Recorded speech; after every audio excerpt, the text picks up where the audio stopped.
Hallelujah hallelujah hallelujah. जीवित अनुकारी परम पिता परमेश्वर धन्यवाद। सेनाओं के यहोवा धन्यवाद। प्रभु इस वचन को पढ़ने में हमारी सहायता मदद करे और प्रभु सुनने वाले की भी मदद करे पिता, ताकि लोग सुने और विश्वास करें और विश्वास में बढ़ते जाएं और जीवन को प्राप्त करें। यीशु मसीह के पवित्र नाम से दुआ मांगते पिता, सुने और पूरी करें। उत्पत्ति का 9वां अध्याय पहले वचन से। परमेश्वर का नूह के साथ वाचा बांधना। Hallelujah hallelujah. फिर परमेश्वर ने नूह और उसके पुत्रों को आशीष दी और उनसे कहा, फूलो फलो और बढ़ो और पृथ्वी में भर जाओ। तुम्हारा डर और भय पृथ्वी के सब पशुओं और आकाश के सब पक्षियों और भूमि पर के सब रेंगने वाले जंतुओं और समुद्र की सब मछलियों पर बना रहेगा। ये सब तुम्हारे बस में कर दिए जाते हैं।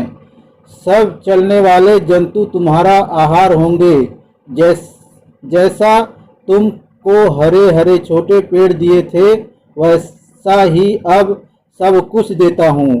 पर मांस को प्राण समेत अर्थात लहू समेत तुम न खाना। और निश्चय ही मैं तुम्हारे लहू अर्थात प्राण का बदला लूँगा।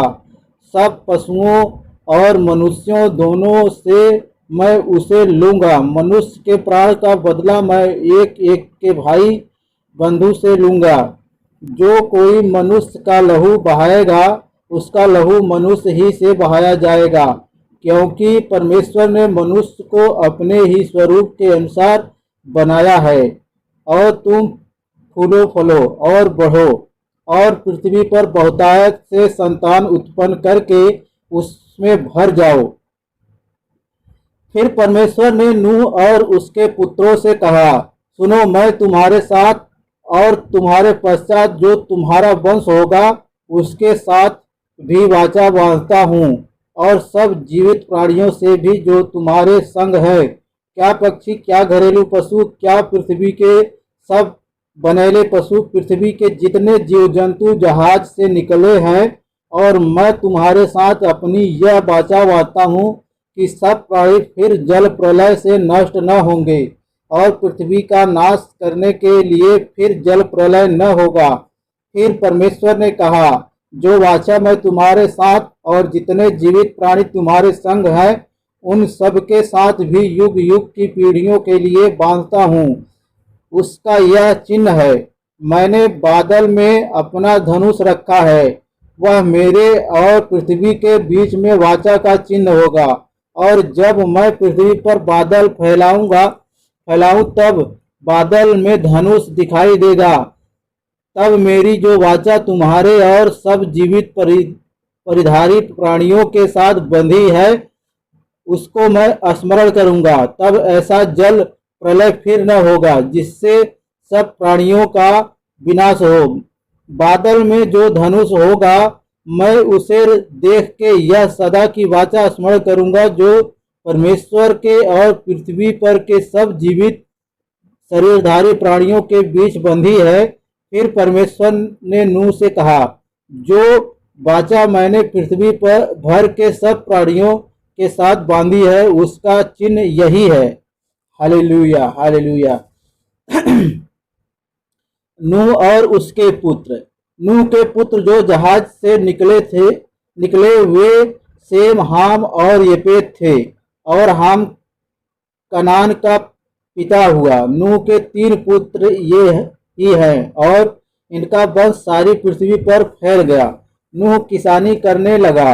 उसने दाख की बारी लगाई, और वह दाख मधु पीकर मतवाला हुआ और अपने तंबू के भीतर नंगा हो गया। तब कनान के पिता हाम ने अपने पिता को नंगा देखा और बाहर आकर अपने दोनों भाइयों को बतला दिया।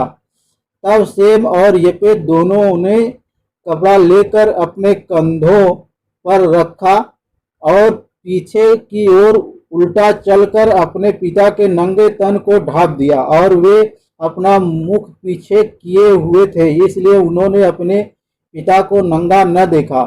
जब नूह का नशा उतर गया तब उसने जान लिया कि उसके छोटे पुत्र ने उसके साथ क्या किया है, इसलिए उसने कहा, कनान शापित हो, वह अपने भाई बंधुओं के दासों का दास हो। फिर उसने कहा, सेम का परमेश्वर यहोवा धन्य है और कनान सेम का दास हो। परमेश्वर येपेत के वंश को फैलाए और वह सेम के तंबुओं में बसे और कनान उसका दास हो। जल प्रलय के पश्चात नूह 350 वर्ष जीवित रहा। इस प्रकार नूह की कुल आयु 950 वर्ष की हुई। तत्पश्चात वह मर गया। Hallelujah, hallelujah. उत्पत्ति 10वां अध्याय। नूह के पुत्र, हालेलुया, नूह की वंशावली। नूह के पुत्र सेम, हाम और येपेत थे। उनके पुत्र जल प्रलय के पश्चात उत्पन्न हुए। उनकी वंशावली यह है। येपेत के पुत्र गोमेर, मगोग, मादै, यावान, तूबल, मेशेक और तिरास हुए। गोमेर के पुत्र अस्कनज, रिपत और तोगर्मा हुए। और यावान के वंश में एलीसा और तरसीस और कित्ती और दोदानी लोग हुए। इनके वंश अन्य जातियों के द्वीपों के देशों में ऐसे बट गए कि वे भिन्न भिन्न भाषाओं, कुलों और जातियों के अनुसार अलग अलग हो गए। हाम के पुत्र कुश, मिस्र, फूत और कनान हुए। और कुश के पुत्र सबा, हवीला, सबता, रामा और सबूतका हुए। और रामा के पुत्र सबा और ददान हुए। कुश के वंश में निम्रोद भी हुआ। पृथ्वी पर पहला वीर वही हुआ। वह यहोवा की दृष्टि में पराक्रमी, शिकार खेलने वाला ठहरा। इससे यह कहावत चली है, निम्रोद के समान यहोवा की दृष्टि में पराक्रमी, शिकार खेलने वाला।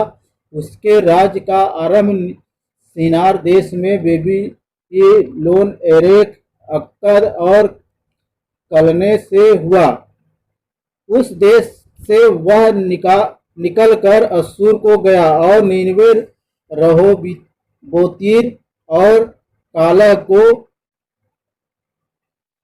और नीनवे और कालह के बीच जो रेसेन है उसे भी बसाया। बड़ा नगर यही है। मिस्र के वंश में लूदी, अनामी, लहाबी, नप्तूही और पत्रूसी, कसलूही और कप्तोरी लोग हुए। कसलूहियों में से तो फलिस्ती लोग निकले।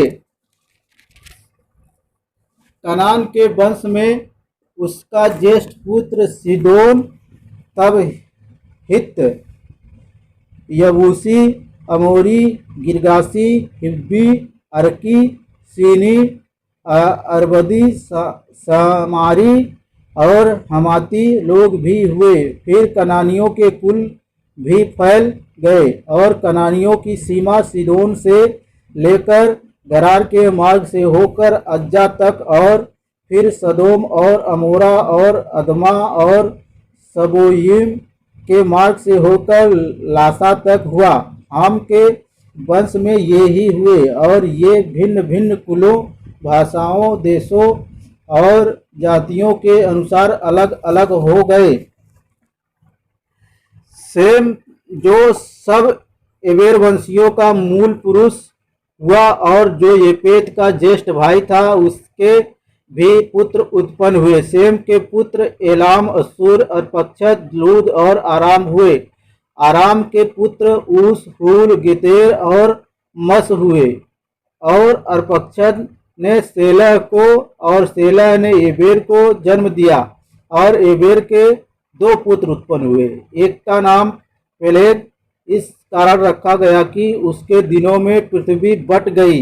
और उसके भाई का नाम योक्तान था। और योक्तान ने अल्मोदाद, सेलेप, हसरमावेत, येरह, यदोरवाम, उजाल, दिक्ला, ओबाल, अबीमाएल, सबा, ओपीर, हबीला और योबाब को जन्म दिया। ये ही सब योक्तान के पुत्र हुए। इनके रहने का स्थान मेसा से लेकर सपारा, जो पूर्व में एक पहाड़ है, उसके मार्ग तक हुआ। सेम के पुत्र ये ही हुए, और ये भिन्न भिन्न कुलों, भाषाओं, देशों और जातियों के अनुसार अलग अलग हो गए। नूह के पुत्रों के घराने ये ही है, और उनकी जातियों के अनुसार उनकी वंशावलियां ये ही हैं। और जल प्रलय के पश्चात पृथ्वी भर की जातियां इन्हीं में से होकर बट गई। मनुष्य की भाषा में गड़बड़ी पड़ने का वर्णन। 11वां अध्याय उत्पत्ति। सारी पृथ्वी पर एक ही भाषा और एक ही बोली थी। उस समय लोग पूर्व की ओर चलते चलते सिनार देश में एक मैदान पाकर उसमें बस गए। तब वे आपस में कहने लगे, आओ हम ईंटें बना बना के भली भांति आग में पकाएं। और उन्होंने पत्थर के स्थान पर ईंट से और चूने के स्थान पर मिट्टी के गारे से काम लिया। फिर उन्होंने कहा, आओ हम एक नगर और एक गुम्मट बना ले, जिसकी चोटी आकाश से बातें करे। इस प्रकार से हम अपना नाम करें, ऐसा न हो कि हमको सारी पृथ्वी पर फैलना पड़े। जब लोग नगर और गुम्मट बनाने लगे, तब उन्हें देखने के लिए यहोवा उतर आया। और यहोवा ने कहा, मैं क्या देखता हूँ कि सब एक ही दल के हैं, और भाषा भी उन सब की एक ही है। और उन्होंने ऐसा ही काम भी आरंभ किया है, और अब जो कुछ वे करने का यत्न करेंगे, उसमें से कुछ भी उनके लिए अनहोना न होगा। इसलिए आओ हम उतर के उनकी भाषा में गड़बड़ी डालें, कि वे एक दूसरे की बोली को न समझ सके।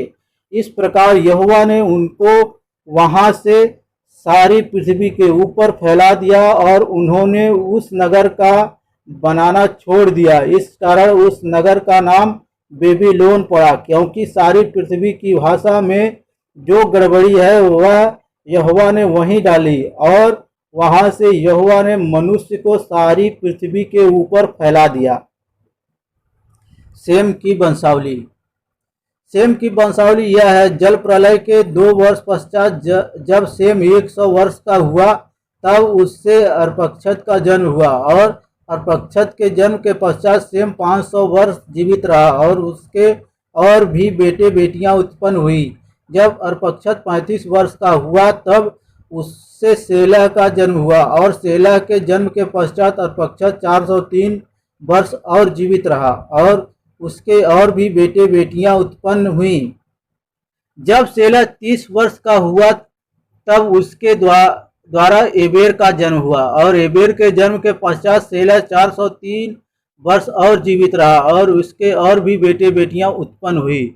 जब एबेर 35 वर्ष का हुआ, तब उसके द्वारा पेलेग का जन्म हुआ। और पेलेग के जन्म के पश्चात एबेर 430 वर्ष और जीवित रहा, और उसके और भी बेटे बेटियां उत्पन्न हुई। जब पेलेग 30 वर्ष का हुआ, तब उसके द्वारा रू का जन्म हुआ। और रू के जन्म के पश्चात पेलेग 209 वर्ष और जीवित रहा, और उसके और भी बेटे बेटियां उत्पन्न हुई। जब रू 32 वर्ष का हुआ, तब उसके द्वारा सरूग का जन्म हुआ। और सरूग के जन्म के पश्चात 207 वर्ष और जीवित रहा, और उसके और भी बेटे बेटियां उत्पन्न हुई। जब सरूग 30 वर्ष का हुआ, तब उसके द्वारा नाहोर का जन्म हुआ। और नाहोर के जन्म के पश्चात सरूग 200 वर्ष और जीवित रहा, और उसके और भी बेटे बेटियां उत्पन्न हुई। जब नाहोर 29 वर्ष का हुआ, तब उसके द्वारा 13 का जन्म हुआ। और 13 के जन्म के पश्चात नाहोर 129 वर्ष और जीवित रहा, और उसके और भी बेटे बेटियां उत्पन्न हुई। जब तक 13 70 वर्ष का हुआ, तब तक उसके द्वारा अब्राम और नाहोर और हारान उत्पन्न हुए। 13 की वंशावली। 13 की वंशावली यह है, 13 से अब्राम, नाहोर और हारान का जन्म हुआ, और हारान से लूत का जन्म हुआ। हारान अपने पिता के सामने ही कसदियों के ऊर नामक नगर में, जो उसकी जन्मभूमि थी, मर गया। अब्राम और नाहोर दोनों ने विवाह किया। अब्राम की पत्नी का नाम सारै और नाहोर की पत्नी का नाम मिल्का था। यह उस हारान की बेटी थी जो मिल्का और इसका दोनों का पिता था। सारै तो बाँझ थी, उसके संतान न हुई। तेरह अपने पुत्र अब्राम और अपने पोते लूत को हारान का पुत्र था, जो हारान का पुत्र था, और अपनी बहू सारै को जो उसके पुत्र अब्राम की पत्नी थी। इन सबों को लेकर कसदियों के ऊर नगर से निकल कनान देश जाने को चला, पर हारान नामक देश में पहुंचकर वहीं रहने लगा। जब तेरह 205 वर्ष का हुआ तब वह हारान देश में मर गया। Hallelujah, hallelujah, hallelujah. धन्यवाद।